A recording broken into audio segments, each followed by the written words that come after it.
Tem uma coisa muito interessante que eu tenho percebido nesse debate sobre catolicismo aqui no 2 Dedos de Teologia, que não tem nada a ver com isso, certo? Não é sobre o debate a respeito de catolicismo.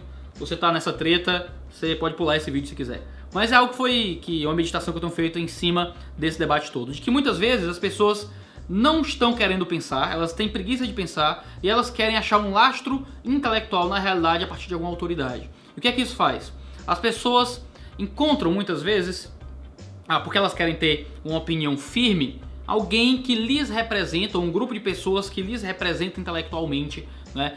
Para que ela possa ter uma opinião firme sobre algo sem ter que formular um raciocínio sobre algo. Então, deixa eu dar um exemplo. Acontece algo, uma pregação, um post num blog, um fenômeno cultural, uma entrevista, um vídeo contra algo que você acredita, que alguém acredita. Aqui no 2 Dedos foi o vídeo sobre sola escritura, não é? Eu falei sobre sola escritura, uma doutrina cristã reformada e protestante, e vai de encontro àquilo que muitos católicos acreditam, é contra aquilo que muitos católicos creem. O cara não pode crer no que eu disse, certo? Por que ele não pode crer no que eu disse?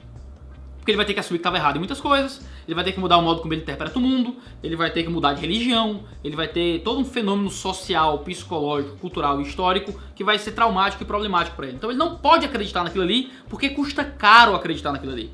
Ainda que o que eu diga seja convincente, certo? Possua um argumento melhor do que os contra-argumentos, o meu argumento muitas vezes não é convincente o bastante, não para criticar o argumento contrário, mas não é convincente o bastante para justificar toda uma transformação da realidade do indivíduo. Então, ainda que aquilo que é dito no vídeo seja poderoso o bastante para destronar qualquer pensamento contrário, não é poderoso o bastante para transformar a realidade de vida de forma tão profunda em alguém. Então a pessoa precisa se apegar a alguma outra coisa, certo? E isso acontece em qualquer outra manifestação. Às vezes o cara é evangélico, é protestante e vê um sermão católico, e vê uma série de discursos de apologistas católicos também e se sente na mesma situação. Ele encontra um argumento poderoso para destronar aquilo que ele crê, e ele não consegue, e ele não tem coragem, ele não pode assumir aquela nova percepção, porque vai ser muito cara para ele, vai ser muito difícil para ele, por uma série de experiências psicológicas, sociais, espirituais talvez, intelectuais, que fazem ser muito difícil essa mudança pessoal. E o que acontece? Ele precisa olhar para algumas pessoas que para ele são lastros de realidade, para que ele possa permanecer, certo, na sua homeostase intelectual e emocional, naquele período de paz, de tranquilidade, de estabilidade emocional naquilo que faz, certo? Então ele vai olhar para esses caras e vai procurar contra-argumento, vai procurar uma refutação. E se os líderes, as pessoas que ele gosta, não fizerem isso no primeiro momento, ele vai pedir: fulano, responde esse vídeo, critica esse vídeo, link. Às vezes, e eu não tô dizendo só do lado de inimigos do 2 Dedos, sei lá, pessoas que refutam 2 Dedos, de qualquer lado do debate, fazem isso aqui no 2 Dedos também, certo? Uma coisa é você gostar e ter interesse naquilo que alguém que você acha inteligente e interessante no que argumenta tem a dizer sobre algo. Às vezes você quer que alguém com mais projeção do que você, que consegue se comunicar para mais pessoas, fale sobre alguma coisa. Às vezes você realmente quer ver o que aquela pessoa tem para dizer. Mas às vezes a questão não é essa. Às vezes é porque você depositou a sua esperança intelectual em alguém que vai pensar por você. E o que acontece nesse processo? A pessoa não precisa de um argumento convincente. A pessoa não precisa refutar aquilo que te incomodou, seja como um fenômeno cultural, seja como um ensino, seja como uma transformação intelectual, seja o que for. A pessoa só precisa falar algo minimamente coerente dentro de uma lógica interna de discurso, que é o bastante. É o bastante porque, meu Deus, aquele cara que eu julgo mais inteligente, que sabe mais, que fala melhor, ele falou contra aquele que é contra mim.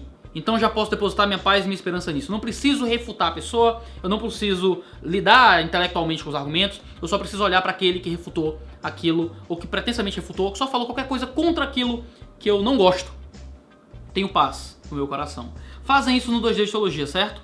Algumas pessoas, parte da massa uniforme de inscritos, de seguidores, pessoas que chegam aqui, às vezes, querem encontrar nos vídeos nada mais do que um jeito de saciar suas próprias necessidades intelectuais em suas incapacidades teóricas. Então eles projetam no 2 Dedos de Teologia um arcabouço de intelectualidade crítica contra seus inimigos e precisam que o 2 Dedos se posicione contra aquilo que não gostam. De novo, não precisa que o 2 Dedos argumente. Porque argumentar é uma questão secundária, ser convincente é secundário. Só precisa de um posicionamento contra.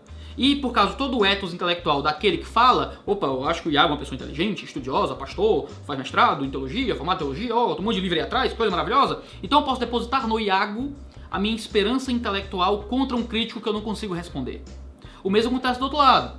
É com todo respeito, certo? Que eu encontro quando algumas pessoas gravam vídeos contra vídeos dos dois dedos, vídeos sem absolutamente nenhuma coerência, nenhum poder de contra-argumento real, jogando informações a esmo, e as pessoas comentam: destruiu, acabou, refutou, ao fim, destruiu fulano. Peraí, mas não tem nada que destrua o fulano aqui, certo? É a mesma coisa nos dois dedos. Às vezes eu gravo um vídeo refutando um ponto específico de um argumento e há outros vídeos que eu quero lidar. E eu critico um detalhe, ou um argumento, ou uma falácia, e pronto, você destruiu o fulano.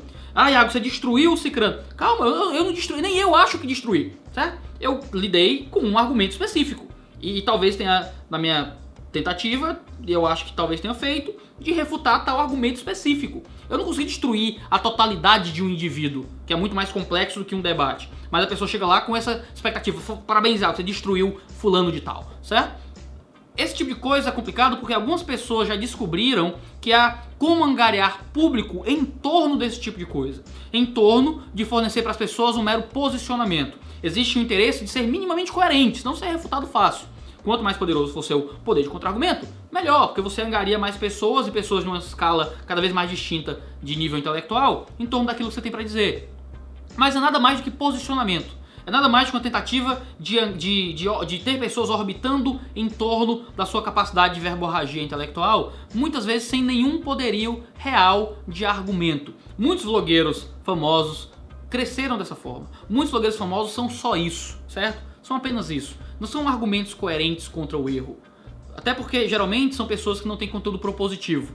Pessoas que não têm vídeos, não têm produção propositiva na internet. Tem só refutação e crítica a pessoas específicas. Se você não tem algo propositivo, algo que você constrói, você tem simplesmente tentativa de destruição do outro, talvez o que você tenha é uma tentativa de ser um arcabouço intelectual para pessoas que não conseguem pensar, mas que têm o interesse de ter posições fortes e precisam de alguém que pense no lugar delas. Isso é um problema, certo? Nenhum produtor de conteúdo deveria ter prazer nisso. Ninguém deveria querer ser isso. Eu não quero ser isso. Eu estou aqui para auxiliar a igreja, para servir aos irmãos, para falar a respeito de elementos de fé. E eu quero que você pense em cima dessas coisas. Eu quero que você raciocine sobre essas coisas. Eu quero que você chegue a conclusões, eu quero que você compare. Eu quero que você veja os críticos, os vídeos de pessoas que são contra aquilo que eu coloco no Dois Dedos e pense, e compare, chegue a um resultado. Compare qual é o melhor argumento. Mas aí você vai lendo os comentários aqui no canal, você tem dois extremos. Parabéns, destruiu, acabou, matou, tripudiou em cima, sambou de salto 15 na cara dos inimigos. E os outros comentários é: ridículo, burro, idiota, não sabe de nada, só fala babaquice, para, deleta o vídeo que tá feio, vergonha alheia. E o que é que você tem? Você tem pessoas que não estão considerando o argumento. Tem pessoas que estão considerando a posição. E porque a posição é contra ou a favor do que você acredita, você tem um posicionamento extremo em cima daquilo. O mesmo encontro em outros vídeos de outras pessoas contra o Dois Dedos. O cara faz uma crítica ao que o Dois Dedos faz. E o comentário ou é: parabéns, acabou, destruiu, matou, hahaha, esses hereges, destruidores, cismáticos, o demônio de Satanás preto entrando no coração de cada um. Ou você tem pessoas dizendo: ah, que burro, gordo, retardado, sabe de nada, tá tudo errado.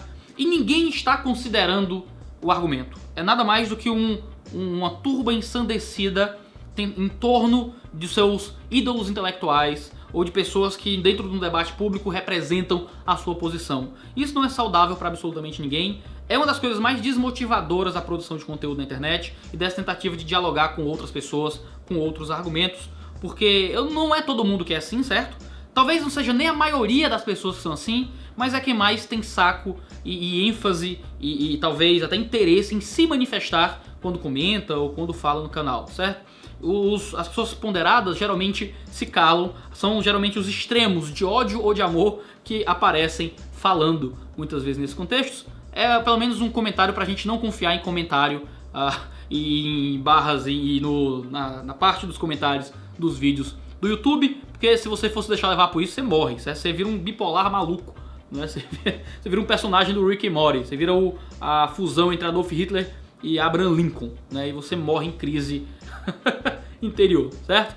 Era essa a meditação que eu queria fazer, talvez para outros produtores de conteúdos na internet, pessoas que se posicionam sobre certas situações culturais, morais, teológicas, filosóficas ou o que for, e para você que consome conteúdo na internet, para você também se analisar e ver se você talvez não esteja fazendo isso também, certo? Na sua vida. Muito obrigado por nos acompanhar até aqui, valeu e tchau, tchau.